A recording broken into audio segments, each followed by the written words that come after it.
Pulled from the tapestry of history, this is Threads of the War, personal, truth-inspired flash fiction of the 20th century's war. I'm Jeremy Strozer.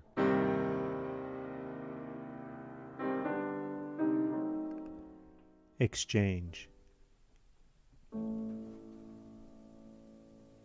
Good morning, Fritz! I call out into the cold, still December morning. The trench water at my feet is freezing. All of the rats are tucked up inside the dugouts where the other men of my unit stir in the crisp morning air. Bulked up with a warm wool overcoat, rifle in hand, soup bowl upon my head, I'm standing behind the parapet, calling out to my enemy in the middle of a war. Good morning, Fritz! I repeat, figuring he didn't hear me the first time. There's been no firing from either side for the past few minutes. Most of us just aren't that interested in shooting right now. It's too cold to bother with a weapon. Instead of aiming my rifle, I'm hoping to talk to one of the krauts. Good morning, Fritz! Booming across no man's land, my echo ricochets back to me.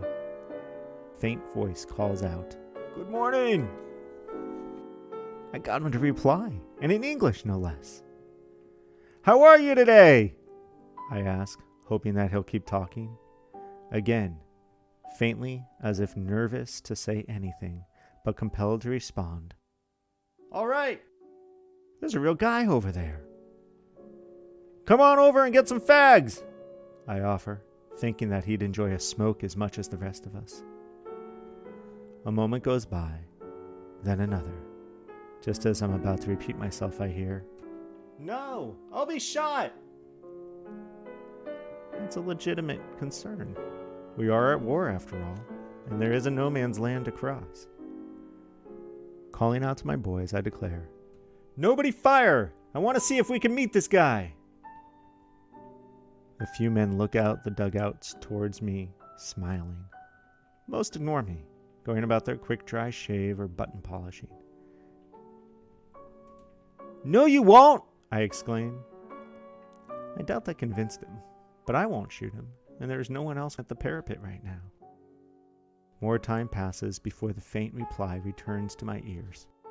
Fear! Come over! I call out. Instantly he replies, You come over! This time he's speaking with confidence. I'm not going over there, are you kidding? Dashing across no man's land to the enemy trench for a fag's not worth it? Turner calls out to me from within his dugout. Meet the crowd halfway if you want to see him so much. Yeah, that works. How about we meet halfway? I offer, figuring the worst, we both get shot. Okay, he replies. Now you have to go, Turner gets out before laughing. He's right. Now I have to meet this crowd halfway across no man's land. Cover me, will ya? I call to Turner. He looks up at me. You're on your own, Newton. You started this, you finish it. With a smile on my face, I slowly put down my rifle, placing it gently on the duckboard of the trench. At least the water at the base of the trench is frozen, so it won't fall in. Looking up at the parapet, I pause for a moment.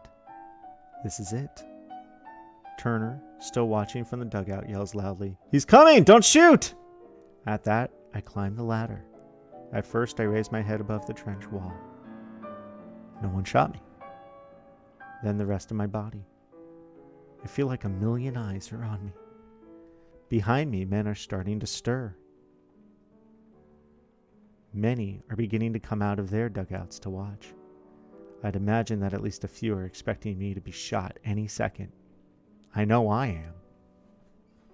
From across no man's land, I see a single German soldier rising out of his trench as well. Hey, Fritz! I call out as I place both my hands halfway up, exposing one empty open palm and a pack of fags in the other. What's your name? He calls in reply.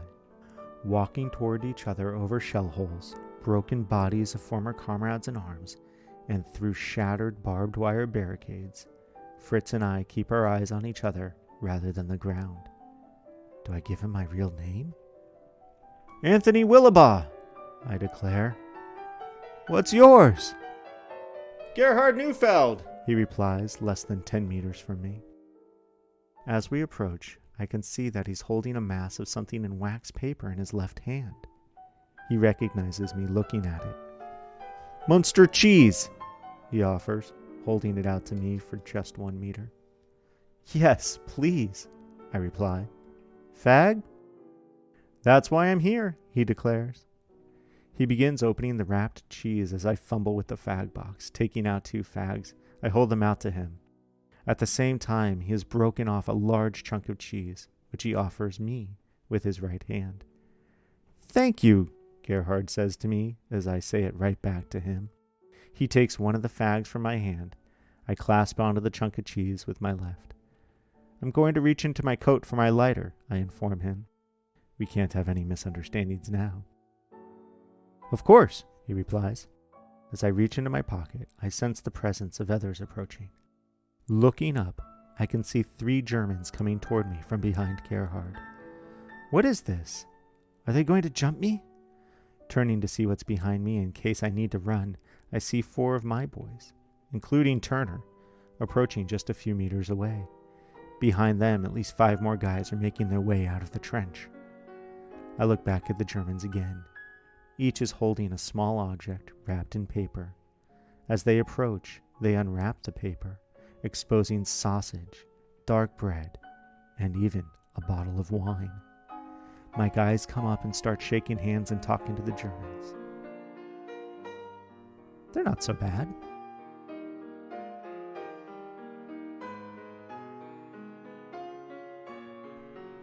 On December 11th, 1914, the first truce took place between British and German soldiers facing each other across no man's land of the Western Front.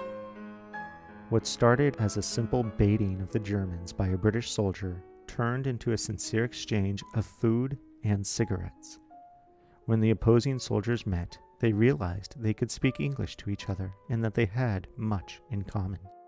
Most were young men away from home for the first time. They avoided talking about the war, but showed pictures of girlfriends, shared their food, and smoked for about half an hour. When they were done, they went back to their respective trenches, at which time the war resumed. This little truce was the harbinger of the Christmas Truce phenomenon that took place at many locations across the front on December 25, 1914. When soldiers met soldiers, they realized they were all in the same predicament.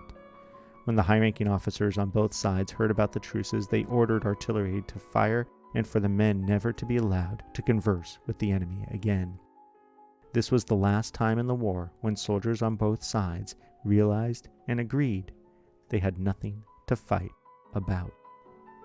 What they all realized was that they were just humans, locked in an industrial war, and if they had agreed some more, they wouldn't have to be ever again.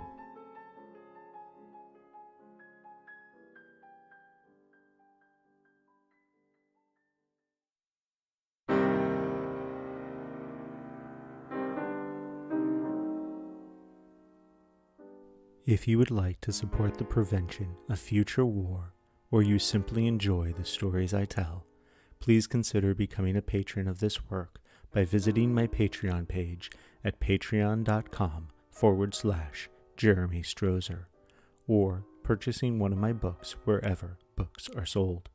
You could learn more about me, my work, and my mission at jeremystrozer.com. Thank you.